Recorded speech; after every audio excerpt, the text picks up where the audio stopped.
వచ్చారు ఇక్కడికి, సంతోషంగా ఉన్నారు.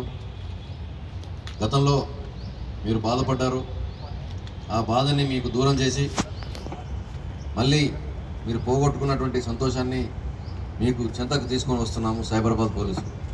మా అధికారులు, మా సిబ్బంది అందరూ కూడా మీరు పడిన బాధని వారు కూడా అనుభవించి, ఎంపతి అంటారు, మీ బాధని వాళ్ళ బాధగా భావించి కష్టపడి వీటిని రికవర్ చేసి స్వాధీనం చేసుకొని ఈరోజు మీ ముందు ఉంచడం జరిగింది.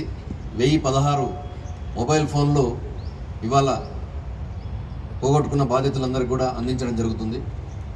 సైబరాబాద్ పోలీసులు తెలంగాణ రాష్ట్రంలో ఈ ఫోన్ రికవరీలో 3వ స్థానంలో ఉన్నారు. అదే తెలంగాణ పోలీసులు అయితే భారతదేశంలో తర్వాత. అయితే ఈ స్టాటిస్టిక్స్లో మొదట 2 అనేది కాదు అక్కడ ఇంపార్టెంట్. మొదట ఉన్నారు అంటే ఎక్కువ నెంబర్ ఆఫ్ ఫోన్లు అక్కడ పోయినట్టు అనేది కూడా మీరు ఇంటర్ప్రిట్ చేసుకోవచ్చు. ఇక్కడ తక్కువగా పోయినాయి, అక్కడ ఎక్కువగా పోయినాయి. సో పోయిన వాటిల్లో మనం ఎంత శాతం రికవర్ చేసి ఇవ్వగలుగుతున్నాం అనేది, ఆ రికవరీ చేసేది కూడా ఫోన్లు మీ దగ్గర నుంచి దొంగిలించబడినా లేదా మీరు పోగొట్టుకున్న ఇతరులు వాడిన తర్వాత సాంకేతిక పరిజ్ఞానంతో ఆ ఫోన్ వినియోగం గురించి మనకు సమాచారం వస్తుంది. ఎందుకు వస్తుంది అంటే, ఈ ఫోన్ తయారు చేసినప్పుడు ఏ కంపెనీ అయినా కానీ, ఒక ఐఫోన్ కానీ, శాంసంగ్ కానీ, జియో కానీ, షామీ కానీ, ఎటువంటి ఏ రకమైన ఫోన్ కానీ ఆ తయారీదారుడు దానికి ఒక ఇంటర్నేషనల్ మ్యానుఫ్యాక్చరర్ ఎక్విప్మెంట్ ఐడెంటిటీ అంటే IMEI అనే నెంబర్ని ముద్రిస్తారు. అందరూ మ్యానుఫ్యాక్చరర్స్కి సంబంధించి ప్రపంచవ్యాప్తంగా ఒక ఒడంబడిక ఉంది. ఆ ప్రోటోకాల్ ప్రకారము ఒక IMEI నెంబర్ అనేది పెడతారు, యూనిక్గా ఉంటుంది. దాని ద్వారానే మనకు cell phone service providers, Bharat BSNL కానీ, ఎయిర్టెల్ కానీ, జియో కానీ, వోడాఫోన్ కానీ, ఇంకా ఏ సర్వీస్ ప్రొవైడర్ అయినప్పటికీ కూడా ఎక్విప్మెంట్ ఐడెంటిటీ నెంబర్కి వాళ్ళ సిమ్ నెంబర్ని రెండింటిని మ్యాచ్ చేసిన తర్వాతనే వాళ్ళకి సర్వీస్ ప్రొవైడింగ్ ఇస్తారు. అటువంటిది గతంలో ఈ CAR పోర్టల్ లేకంటే ముందు ఫిజికల్గా మెయిల్ పంపించి, ప్రతి కేసులో కూడా మెయిల్ పంపించి, బాధితుల నుంచి ఫిర్యాదు వచ్చినప్పుడు పంపించడం, ప్రతిసారి మెయిల్ పంపించడం, వాళ్ళకి వచ్చిన తర్వాత వాళ్ళు చేయడం, ఇదంతా కూడా మాన్యువల్గా జరుగుతుందని భావించి భారత ప్రభుత్వం నుంచి CIR అని ఒక రిజిస్టర్ ఓపెన్ చేశారు. పోగొట్టుకున్న మొబైల్స్ అన్నింటినీ కూడా ఒక దగ్గర ఒక రిపాజిటరీ పెట్టడము, ఆ డేటాబేస్ నుంచి సెల్ ఫోన్ సర్వీస్ ప్రొవైడర్లకి లింక్ పెట్టడం. లింక్ పెట్టినప్పుడు ఈ పోగొట్టుకున్నదాన్ని నేను రిపోర్ట్ చేస్తే అది మళ్ళీ వాడకంలోకి వచ్చినప్పుడు ఇమీడియట్గా అలర్ట్ వస్తుంది కమాండ్ సెంటర్లో. ఆ అలర్ట్ వచ్చినప్పుడు ఇమీడియట్గా వాడిన వ్యక్తికి మెసేజ్ పంపించి, ఒకవేళ అతను by chance second hand phone కొన్నాడా, లేదా దొంగతనంలో ఇన్వాల్వ్ అయినాడా, లేదా ఎక్కడైనా పడిపోయినప్పుడు తీసుకున్నాడా, ఇవన్నీ కూడా విచారించి వాటిని స్వాధీనపరచుకున్న తర్వాతనే మీ ముందుకు తీసుకురావడానికి అవకాశం ఉంటుంది. దీని వెనుక ఇంత సాంకేతిక ప్రక్రియ ఉంది. ఈ ప్రక్రియ అంతా కూడా ప్రజల సౌలభ్యం కోసం ప్రభుత్వాలు తీసుకుంటున్న చర్యలు. మీ అందరికీ సెల్ ఫోన్తో ఒక విడదీయని బంధం ఉంది, అందరికీ, మాకైనా మీకైనా అందరికీ కూడా. ఎందుకంటే అది మన జీవన శైలిలో ఒక భాగమైంది. ఉదయం లేస్తేనే అది చూడడము, ఏదైనా పోగొట్టుకున్నామో, ఏదైనా మిస్ అయినామనే FOMO factor, fear of missing out. రాత్రి పడుకునేటప్పుడు కూడా సెల్ ఫోన్ చూడండి పడుకునే పరిస్థితి లేకుండా అయిపోయింది. అయితే అది చాలామంది ఎంటర్టైన్మెంట్ కోసం చూసినప్పటికీ కూడా చాలామంది జీవనాధారం దానిపై ఆధారపడింది. గిగ్ వర్కర్స్ కానీ, ఊబర్ ఓలా ఆపరేటర్స్ కానీ, ఇతర వర్కర్స్ మన మార్కెటింగ్లో కానీ ఇతర తిరుగుతూ చేసే ఎంప్లాయీస్ అందరికీ కూడా దాంతో ముడిపడి ఉంది. వాళ్ళు లాగిన్ లాగౌట్ కూడా, ఉద్యోగం చేసేప్పుడు కూడా ఒక అప్లికేషన్తో లాగిన్ లాగౌట్ అవుతూ ఉంటారు. దానికి సంబంధించిన వాళ్ళ పర్సనల్ డేటా అంతా కూడా దాని నుంచి పోయే అవకాశం ఉంది. మన DCP క్రైమ్స్ గారు చెప్పినట్లు ఈ మధ్యన ఫోన్లు దొంగతనం కాగానే ఫస్ట్ దాంట్లో ఉన్న ఫోన్ విలువ తక్కువదైనప్పటికీ మీ బ్యాంకు ఖాతాను ఇమీడియట్గా ఖాళీ చేసేయడానికి అవకాశం ఉంది. ఒక 2 రోజుల క్రితం ఒక హాస్పిటల్లో ఒక ఫోన్ చోరీ అయింది. ఫోన్ చోరీ కాగానే ఆ పేషెంట్కి సంబంధించిన అటెండెంట్ ఫోన్ చోరీ కాగానే 1 గంట లోపే ₹1,00,000 ఆ బ్యాంక్ అకౌంట్లోంచి వెళ్ళిపోయింది.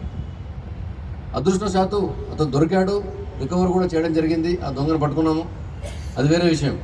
అయితే చెప్పేది ఏమిటంటే, చాలామంది ఈ యాప్స్లో లాగిన్ అయి ఉన్నారు, దాన్ని మీ బ్యాంక్ అకౌంట్స్కి లింక్ పెట్టి ఉన్నారు, దాంతో మీ రోజువారీ లావాదేవీలు చేసుకుంటున్నారు. కాబట్టి మీ ఫోన్ విషయంలో మీరు ఇంకా ఎక్కువ జాగ్రత్తగా, మీరు రోడ్డు సేఫ్టీ, రోడ్డు మీద వెళ్తున్నప్పుడు హెల్మెట్ ధరించి సీట్ బెల్ట్ పెట్టుకుని ఏ విధంగా జాగ్రత్తగా వెళ్తారో మీ పర్సనల్ ఫోన్ని హ్యాండిల్ చేయడం విషయంలో కూడా చాలా జాగ్రత్తగా ఉండాలి. ఫోన్ జాగ్రత్త ఒకటే కాదు, సైబర్ క్రైమ్ను బారిన పడడానికి ముఖ్యంగా మనము విక్టిమ్ అవడానికి కారణమయ్యేది కూడా ఈ సెల్ ఫోనే. మనకు ఫోన్ని మనం పని చేసుకోవడానికి ఒక సాధనంగా కాకుండా దాన్ని అబ్యూజ్ చేయడం, మిస్యూజ్ చేయడం మొదలుపెట్టినప్పుడు కనిపించిన ప్రతి దానిపైన మనము దాంట్లో ఎంటర్ కావడం అనేది మనం చేసే పని నుంచి మనం డైవర్ట్ కావడం. ఒక పని అప్పచెప్పినాం, ఫర్ ఎగ్జాంపుల్ మాకు పోలీసులే అనుకోండి, మేము బందోబస్తు కోసం రోడ్డు మీద నిలబడినప్పుడు అర్జెంట్ రిక్వైర్మెంట్ ఏదైనా ఫోన్లో ట్రాఫిక్ రిలేటెడ్ ఇష్యూ కానీ ఇంకేదైనా క్రైమ్ రిలేటెడ్ ఇష్యూ కానీ వచ్చినప్పుడు మాత్రమే ఆ ఫోన్ వాడుకోవాలి. కానీ దాని మీద కూర్చొని మేము రీల్స్ చూస్తూ ఉన్నాం అనుకోండి, దట్ ఈస్ కాల్డ్ అబ్యూస్. నేను చేయాల్సిన పని చేయాల్సిన టైంలో చేయకుండా వేరే పని చేస్తున్నాం. ఇది పోలీసులే కాదు, అందరికీ వర్తిస్తుంది. ఇది చాలా డిస్ట్రాక్షన్ చేస్తుంది అందరినీ. ఈ డిస్ట్రాక్షన్ వల్లనే ఈ సైబర్ క్రైమ్ ఎక్కువగా జరుగుతూ ఉంది. ఆ డిస్ట్రాక్షన్తో కూడా చాలామంది ఆ ఫోన్లు సడన్గా మర్చిపోవడం, పోగొట్టుకోవడం, దాంట్లో పొందిన ఆనందంతో ఒక రీల్ ఏదో చూస్తారు, ఎంటర్టైన్మెంట్ చూస్తారు, దాంట్లో పొందిన ఆనందంతో అసలు ఫోన్ అనేది తీసుకోవాలని మర్చిపోతారు. అట్లా మిస్ప్లేస్ జరుగుతున్నాయి. అంటే మిమ్మల్ని ఈ ఇన్స్ట్రుమెంట్లో ఒక వేరే లోకంలోకి తీసుకెళ్తున్నాయి. ఒక మనం అనొచ్చో లేదో కానీ ఒక మత్తు లాంటివి, మత్తు పదార్థంకి దీనికి ఏం తీసిపోయే ఇదేం లేదు. అందరికీ ఒక అడిక్షన్ అయింది. చాలామంది మీరు చూస్తూ ఉంటారు, చిన్నపిల్లలు కూడా చాలా అడిక్షన్ అయిపోయింది దీంతో. అయితే ఈ సందర్భం ఎందుకు చెప్తున్నానంటే దీనివల్లనే సైబర్ క్రైమ్ ఎక్కువగా జరుగుతూ ఉంది. అనవసరమైన వాటిపై మనం క్లిక్ చేయడం, వాటి పట్ల మనం ఆకర్షితులు కావడం, అలా ముందుకు వెళ్ళడం. ఇన్వెస్ట్మెంట్ స్కామ్ అనేది వచ్చింది. ఎందుకు ఇన్వెస్ట్మెంట్? ముఖం తెలియని వాళ్ళతో అసలు మనకు బ్యాంకు రెగ్యులర్గా మనకు ఫిజికల్గా అవైలబుల్ ఉన్న బ్యాంకులను వదిలిపెట్టేసి ఎవరో ఏదో ఇస్తారని చెప్పేసి వాటి వెనుకపడడం. బ్యాంకులు 8 లేదా 9% మించి ఇవ్వడం లేదు. అంతకన్నా ఎక్కువ బ్యాంకులు ఎందుకు చేయడం లేదు అంటే బ్యాంకులు కొన్ని లక్షల కోట్ల రూపాయల లావాదేవీలు చాలా లెజిటిమేట్గా చేస్తున్నాయి. వాళ్ళకు తెలుసు ఈ ఆర్థిక వ్యవస్థ ఎలా ఉంది, ఆర్థిక వ్యవస్థలో ఎంత లాభం వస్తుంది, ఏ పని చేసినా ఎంత లాభం వస్తుంది, దాంట్లో పెట్టుబడి పెడితే రిటర్న్ ఆన్ ఇన్వెస్ట్మెంట్ ఎంత వస్తుందని బ్యాంకులకు తెలిసినంతగా మనకు ఎవరికి తెలియదు.